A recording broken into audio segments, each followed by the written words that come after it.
देखिए आज हम बात करेंगे बिहार में असदुद्दीन ओवैसी की पार्टी यानी कि AIMIM बिहार के अंदर किसका खेला बिगाड़ने में सबसे बड़ा अहम रोल निभाएंगे।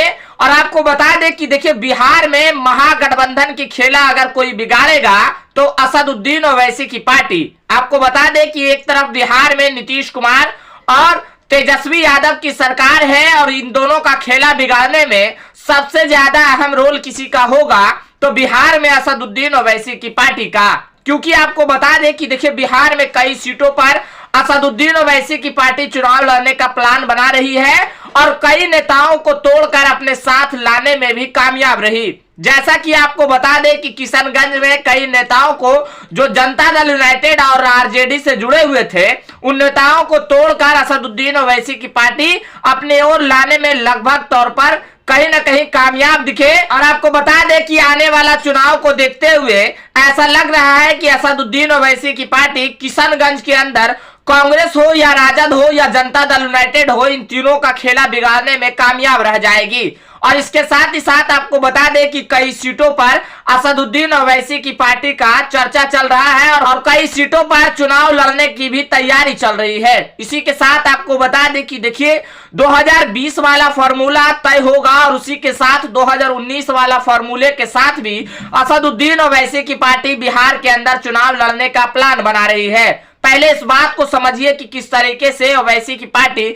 बिहार के अंदर पैर फैलाने में कामयाब रही है। और उसके बाद आपको बता दें कि देखिए 2019 को जब आप याद कीजिएगा कि 2019 के लोकसभा के चुनाव में असदुद्दीन ओवैसी की पार्टी सिर्फ एक सीटों पर चुनाव लड़ती है और वो किशनगंज की सीट थी। किशनगंज की सीट पर असदुद्दीन ओवैसी की पार्टी के प्रत्याशी थे अख्तरुल इमान, जो कि मौजूदा समय में बिहार के AIMIM के प्रदेश अध्यक्ष भी हैं। और उस टाइम में आपको बता दें कि किशनगंज से प्रत्याशी भी थे अख्तरुल इमान 2019 के लोकसभा के चुनाव में।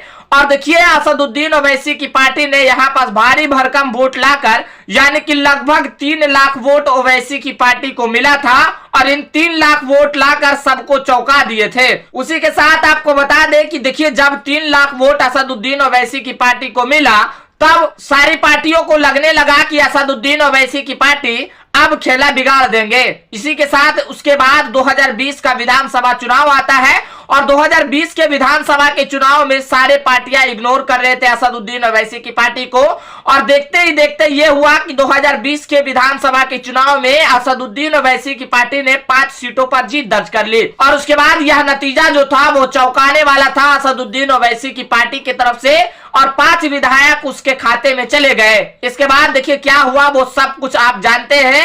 5 में से 4 विधायक को राष्ट्रीय जनता दल ने तोड़ दिया और राष्ट्रीय जनता दल में 4 विधायक शामिल हो गए। उसके बाद देखिए महज इकलौता विधायक अख्तरुल इमान असदुद्दीन ओवैसी की पार्टी में बच गए जो बिहार के प्रदेश अध्यक्ष भी है। और इसी के साथ देखिए अख्तरुल इमान का पूरा प्लानिंग चल रहा है कि किस तरीके से किसे प्रत्याशी बनाया जाए और किसे टिकट दिया जाए जो आने वाला चुनाव के बाद भी हमारे पार्टी से ना टूटे। इसी के साथ ही प्लानिंग कर रही है असदुद्दीन ओवैसी की पार्टी कि किस तरीके से चुनाव लड़ना है और किस तरीके से राष्ट्रीय जनता दल और जनता दल यूनाइटेड और कांग्रेस और इसके साथ ही साथ भारतीय जनता पार्टी को शिकस्त देना है। कई सीटों पर असदुद्दीन ओवैसी की पार्टी की प्लानिंग चल रही है। और देखिए बिहार के अंदर ओवैसी का जादू कितना कुछ चलता है, बिहार के अंदर असदुद्दीन ओवैसी का फॉर्मूला क्या कुछ रहता है यह तो आने वाला वक्त ही बताएगा। फिलहाल आज के लिए इतना ही। अगर इस वीडियो को यूट्यूब चैनल पर देख रहे हैं तो हमारे चैनल को सब्सक्राइब कर लीजिएगा। अगर इस वीडियो को फेसबुक पेज पर देख रहे हैं तो हमारे पेज को फॉलो कर लीजिएगा। कमेंट बॉक्स में अपनी प्रतिक्रिया जरूर दें। मिलते हैं अगली वीडियो में, तब तक के लिए जय हिंद जय भारत।